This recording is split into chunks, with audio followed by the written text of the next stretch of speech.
Vamos lá, gente, só finalizar direitos políticos, tá? O máximo aqui, o grosso mesmo já se foi. Aqui vai ficar uma coisinha mais leve, mais tranquilinha, então dá aí uma respirada, tá? Que a gente vai continuar aqui o artigo 15 até o artigo 17 falando aí de partidos políticos. Portanto, essa aula não vai ter aí os seus 30 minutos como é de praxe, né? Justamente para a gente poder não começar uma outra matéria envolvendo ainda direitos políticos. Então, a gente termina direitos políticos e a gente continua na próxima aula uma matéria nova, tá? Sem prejuízo para o número de horas do teu curso, tá certo? Só para você poder entender porque a gente vai parar antes. Então, olha aí, ó, artigo 15. É vedada a cassação de direitos políticos, cuja perda ou suspensão se dará nos casos de, como eu te disse, né? É vedada. Não pode existir cassação de direitos políticos. Por quê? Porque a cassação dos direitos políticos, pessoal, ela é algo permanente, ela é algo absoluto, não tem como você readquirir. Cassou, cassou, acabou. Não tem como se reaver. E no caso da perda e da suspensão, você tem como reaver o seu direito político. Assim, né? Mas se tem como reaver, por que é perda e suspensão? Por que não é a mesma coisa? Porque a forma como esse direito político é readquirido é que vai diferenciar se é perda ou se é suspensão, tá? Então, olha só o que eu estou te falando. Cassação de direitos políticos, vedado, proibido, não existe no Brasil. O que pode existir é cassação de mandato político, tá? Então, o direito vai ser diferente de mandato. Você vai ver aí, o fulano foi cassado, o ciclano foi cassado, é o mandato político que foi cassado. O direito em si está lá, perene ainda, tá? Sem nenhum problema. Agora, esses seus direitos políticos, eles podem ser perdidos ou suspensos. E aí, dependendo do grau de gravidade, das circunstâncias, tá? Você pode perder ou suspender esses direitos políticos e o ato pelo qual você vai readquirir esses direitos políticos é que vai definir se é perda ou suspensão. Para a tua prova mesmo, a grande maioria das questões, principalmente nível médio, nível administrativo, superior administrativo, né, qualquer área, e jurídico de base, tá? Porque quando eu falo jurídico de base, eu estou tirando aí promotor, procurador, estou tirando juiz, estou falando jurídico de base, tá? Esse jurídico de base e os nível superior administrativo e nível médio não vai te perguntar o que é perda e o que é suspensão. Vai se preocupar em você conseguir definir os casos de perda e suspensão, usando perda e suspensão como um gênero, sem diferenciar item por item.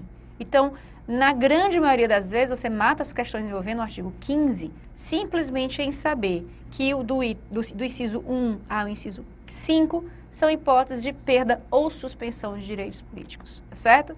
Então, vamos entender as perdas e suspensões de direitos políticos e depois eu vou definindo contigo o que é perda ou suspensão para a gente abranger aí todas as questões, tá? Então, olha só, cancelamento da naturalização por sentença transitada em julgado. Aquele que é estrangeiro e quer se naturalizar brasileiro, o brasileiro naturalizado, ele faz por um pedido administrativo, tá? Que vai ser julgado também na justiça.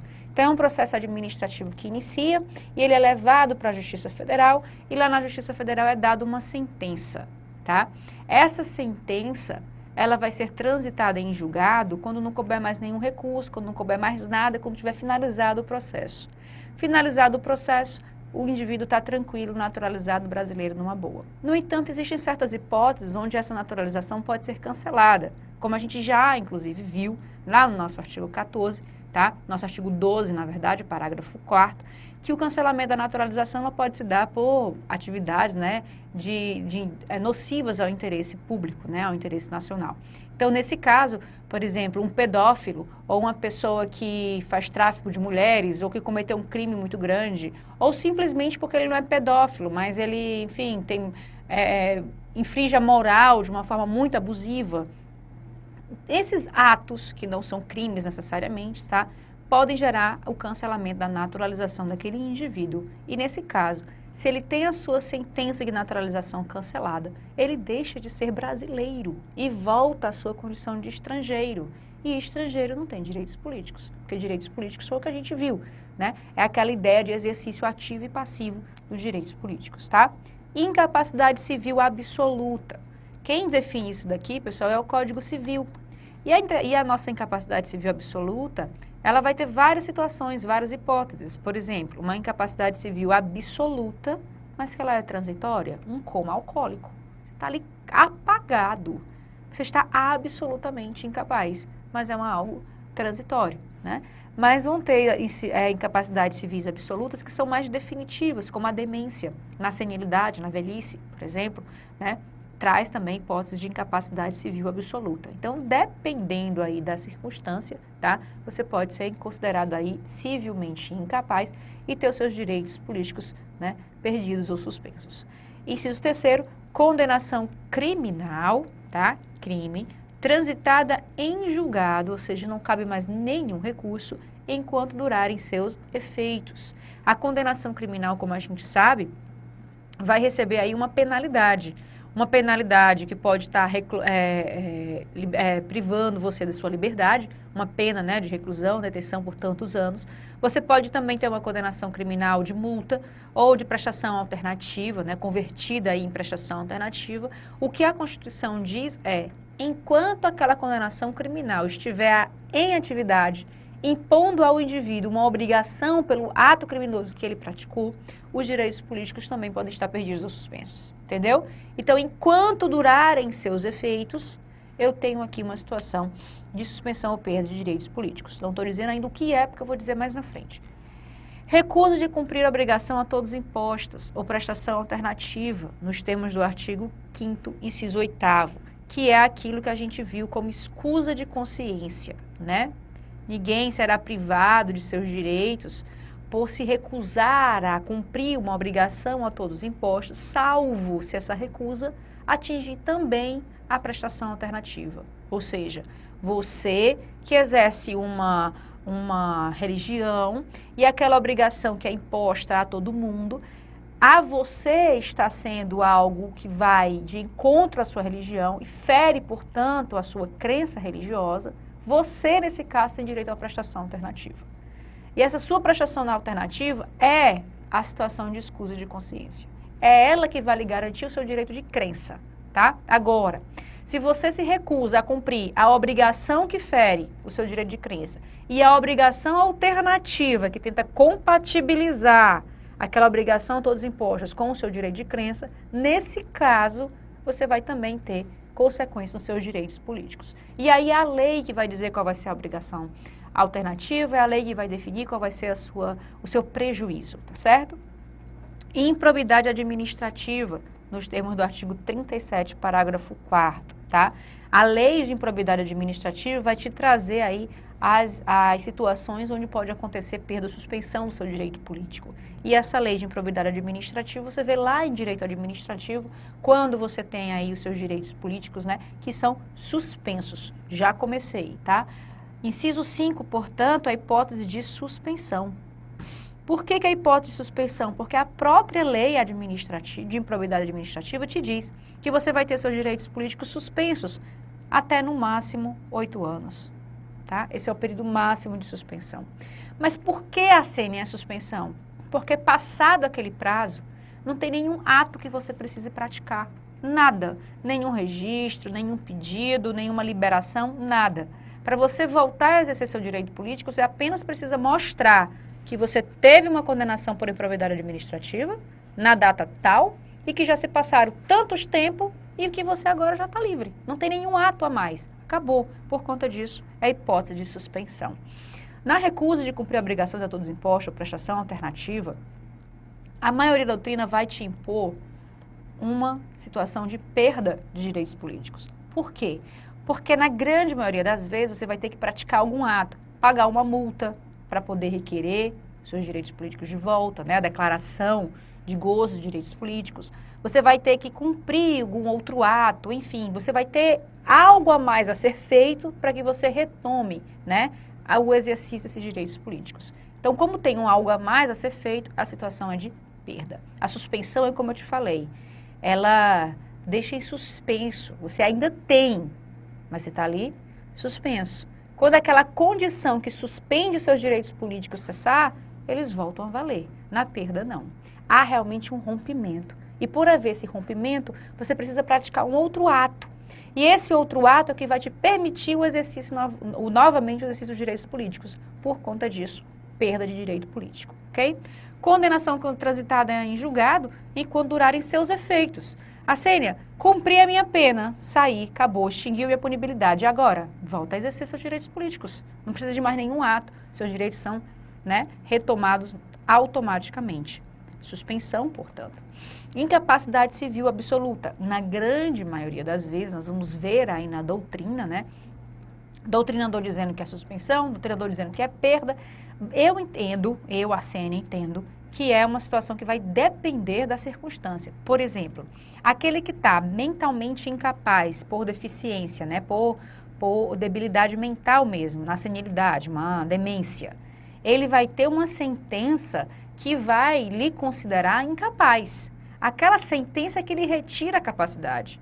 Se ele, porventura, recuperar a sua consciência novamente, passar a exercer novamente com realidade os atos da vida civil, sair dessa situação de demência, ele vai ter que cancelar aquela sentença. Aí seria um caso de perda. Mas aquele que está em coma alcoólico, na hora que ele levanta e acorda, ele está novamente capaz. Ali seria um caso de suspensão. Então, incapacidade civil absoluta é algo que não lhe dá uma tranquilidade para dizer se é perda ou se é suspensão. Por isso que a incapacidade civil absoluta é a que menos cai em prova, porque há ainda muita discussão, tá certo? Em torno disso daí. Fica aí perda ou suspensão, a depender dos casos de incapacidade civil absoluta. Cancelamento da naturalização por ter transitado em julgado, olha só, é cancelamento, tá? É algo bem definitivo, para você readquirir essa situação de brasileiro, se for possível, só por um outro processo de naturalização. Então aqui, pessoal, é situação de perda. Fechou? Artigo 15, portanto, é isso que você precisa saber. Lembrando que a sua preocupação, nível médio, analista administrativo, tá? É em saber quais são os cargos de perda ou suspensão. Inciso 1 ao 5, é o que você precisa saber. O pessoal de nível jurídico mais elevado, aí você precisa ter uma noção do que é perda e do que é suspensão, ok? Continuando aí, vamos lá. Artigo 16, a lei que alterar o processo eleitoral entrará em vigor na data de sua publicação. Vigor, tá? Vigor, tá valendo na data da sua publicação. Não se aplicando à eleição que ocorra até um ano da data da sua vigência. Ou seja, a aplicação é efeito, tá? Então, ela existe, ela é válida, ela tá valendo, mas ela não está produzindo ainda os seus efeitos, tá? Até que se passe um ano da data da sua vigência, tá? Olha só. Entrou em vigor em março. Tem eleição em outubro. Vai valer? Não vai valer. Porque da data da sua publicação, ela entra em vigor, ela foi publicada aqui em março, tá? Ela não se aplica à eleição que ocorra até um ano da data da sua vigência. Então, a eleição dessa publicação aqui, eu tenho que contar para frente um ano. Somente nas eleições após março do ano seguinte é que a lei eleitoral poderá ter efeito. Ok? Ela entra em vigor aqui, mas os seus efeitos só um ano após aquela data. Ficou claro, gente? Então, esse aqui é o nosso princípio da anualidade eleitoral. É básico, tá? Muito cuidado com medida provisória. Medida provisória não pode tratar de direito eleitoral. Então, medida provisória tratando de direito eleitoral, que tem que guardar o prazo de um ano, é a maior falácia que existe. Isso é a maior pegadinha que tem. Porque medida provisória não pode sequer tratar de direito eleitoral. Quanto mais aguardar prazo de um ano para entrar em vigor, tá certo? Então, medida provisória não fala de direito eleitoral. Artigo 16, portanto, essa minha lei eleitoral tem que aguardar aí um ano, tá? Para produzir seus efeitos na próxima eleição. Eu não vou entrar aqui naquela discussão do direito eleitoral, sobre a minha norma eleitoral material e processual, o que é que muda, o que é que não muda, se vale para todas, se não vale para todas, tá certo? Porque isso daqui, pessoal, realmente é algo muito próprio do direito eleitoral. No direito constitucional, a gente se resguarda no artigo 16. Se a tua prova é uma prova de juiz, de Ministério Público, de promotoria, tu vai ter que estudar o direito eleitoral e aprofundar esse artigo 16, tá? Não cabe aqui numa aula de direito constitucional a gente está falando sobre isso daqui. Só para que você entenda que a lei, muitas vezes, ela altera o processo eleitoral, mas ela não traz regra puramente processual. Às vezes ela vai trazer uma regra de natureza material. Por exemplo, inelegibilidade. Inelegibilidade é um direito subjetivo e, por conta disso, estaria aí, de alguma forma, maculando esse processo. Não vou entrar nessa discussão, não vou confundir a cabeça de vocês. Realmente, isso aqui é aprofundamento do nosso direito eleitoral, tá certo? Estou falando aí da ficha limpa, né? Daquela confusão que teve no STF, tudo, vocês conseguiram pegar aí o mote da coisa, né? Mas é só para a gente entender que a lei, ela entra em vigor e tem que esperar 1 ano para poder ser aplicada, tá? Se ela vier mudar esse processo eleitoral aí. Partidos políticos. Artigo 17. É livre o quê? A criação, a fusão, a incorporação e a extinção de partidos políticos. Então, o partido político que quiser se fundir, que quiser incorporar fundir A mais B que vira C. E incorporar A, tá? Se somar a B e continua A, tá? Ou extinguir, simplesmente acabar com o partido político. Resguardados a soberania nacional, sempre, né, o nosso regime democrático, o pluripartidarismo, que é um princípio, né, político da gente, não é princípio fundamental, tá? A gente tem lá o pluralismo político, pluripartidarismo, diferente de pluralismo político.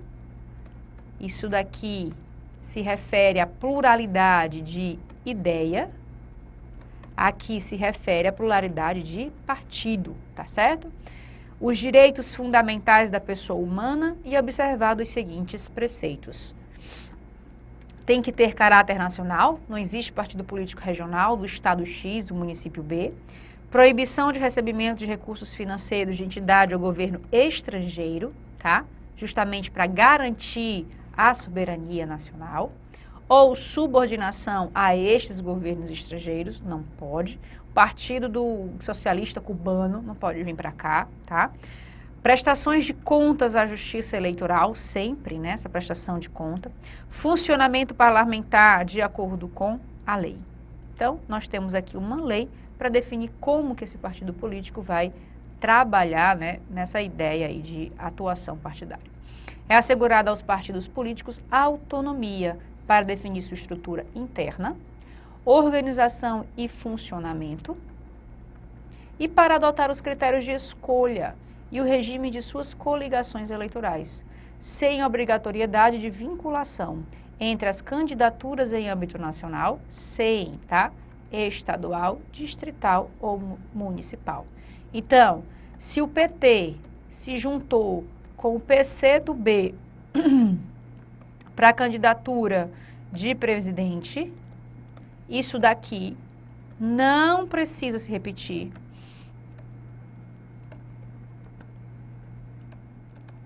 para a candidatura de governador, tá?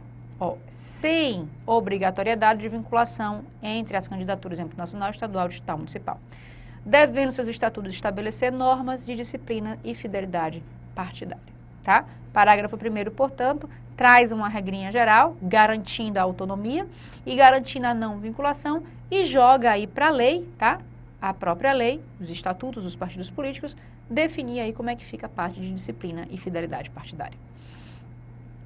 Parágrafo 2º, os partidos políticos, após adquirirem personalidade jurídica, na forma da lei civil, registrarão seus estatutos no Tribunal Superior Eleitoral. Ou seja, eles existem antes do registro.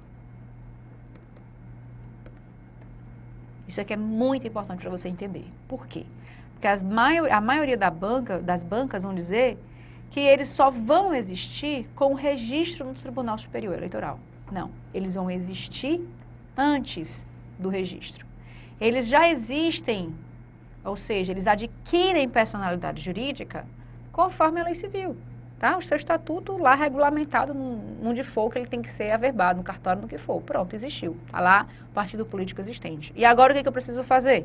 Registrar o Tribunal Superior, para que ele possa funcionar, tá? Então, eles vão existir antes do seu registro. E o seu registro vai permitir aí o seu regular funcionamento, tá? Registrar a candidatura, concorrer às eleições, tudo aquilo que um partido político normalmente faz. Os partidos políticos têm direito a recurso do fundo partidário e acesso gratuito ao rádio e à televisão na forma da lei, né? Esse fundo partidário aqui é a confusão que está se saindo aí, né? A gente já viu muita gente falar, né? De onde é que vai esse dinheiro, por que que tem essas doações para o fundo partidário, enfim. Hoje a gente tem aí uma discussão muito grande em relação a composição desse fundo partidário, tá? Mas todo partido político vai ter que ter direito a esse fundo partidário. Como ele vai ser composto, de onde vem esse dinheiro, aí é outra coisa. E, obviamente, acesso gratuito à rádio e à televisão, tudo isso na forma da lei, tá? Que são os nossos programas políticos, né? Tão assistidos durante as campanhas eleitorais, ok? Parágrafo 4º, é vedada a utilização pelos partidos políticos de organização paramilitar, né? Como a gente já viu pela nossa história, aqui é uma norma de caráter marcantemente dogmático, pela nossa história que a gente vinha, né, de uma pós-ditadura militar, busca-se, portanto, desvincular ao máximo a carreira militar do exercício, né, político do nosso país. Tanto é que para os militares eu trago todas aquelas dificuldades para suas eleições e tento aqui de toda forma desvincular esse partido político de organização paramilitar, justamente para poder tentar evitar aquilo que aconteceu durante a ditadura militar, né? E aí, pessoal, a gente termina nosso capítulo de direitos políticos. Isso aqui, logicamente, como eu te falei, né, no caso de nacionalidade, no caso de partidos políticos, é algo que a Constituição traz apenas uma orientação que precisa ser detalhado, né, pelas normas infraconstitucional, como acontece em 90% do texto constitucional, né? A Constituição está aqui realmente para te trazer esse panorama mais geral. Espero que você tenha conseguido ter assim, uma ideia da nossa Constituição, daquilo que realmente é trabalhado no texto constitucional, tá certo? A gente conversa com vocês, tenta trazer essa conversa assim, da forma mais leiga possível para que você consiga entender esse nosso direito constitucional. Muita gente perguntando assim, né, qual é o foco e tudo, eu que estou fazendo nível jurídico, eu estou fazendo receita, estou fazendo aquilo. Pessoal, eu tentei trazer um curso para vocês de uma forma bem didática, daquilo que era mais simplório para aquilo que vinha e acompanhar esse raciocínio para se chegar num aprofundamento, tá? Cabe a vocês conseguirem buscar aquilo que é necessário para a tua prova. Para quem vai fazer aqui receita, delegado, agente, tudo, pode ficar tranquilo que a gente foi num nível bem aprofundado para vocês. Quem vai fazer nível médico, quem vai fazer analista administrativo, vocês também estão com total tranquilidade. Porque se a gente está abordando mais, obviamente que o menos também está aqui no meio, né? E esse raciocínio constitucional que é importante para você. Não adianta você decorar por decorar, porque muitas coisas vão se perder nos detalhes, principalmente se a tua banca for uma banca mais complexa como o CESP. Então você precisa desse conhecimento, esse raciocínio constitucional que a gente vem desenvolvendo ao longo do curso, tá certo? Na próxima aula a gente vai dar continuidade ao nosso curso, começando aí com um novo módulo. A gente vai falar sobre essa parte mais geral, mais teórica da Constituição. Viu aí com conceito, com classificação, com poder constituinte, com controle de constitucionalidade, né? Matérias bem mais teóricas e que muitas vezes não estão aí em todos os editais. Portanto, você que está em nível médio, você para por aqui. Beijo, abraço, obrigada pela sua companhia, tá? Quem está analista administrativo, tem que analisar o seu edital, ver se vai caber ou não vai caber essa parte mais teórica, tá? E quem vai aí para o nível jurídico, vem comigo que a gente está junto aí mais uma vez nesse novo módulo do nosso curso, esse módulo um pouco mais teórico, falando aí da teoria constitucional, envolvendo o nosso poder, o nosso direito constitucional naquilo que diz respeito ao controle de constitucionalidade tão, né, querido e benquisto por todos, tá certo? Então até já com um pouquinho mais de direito constitucional, agora saindo do texto constitucional e entrando mais na teoria, tá? Te aguardo, até já!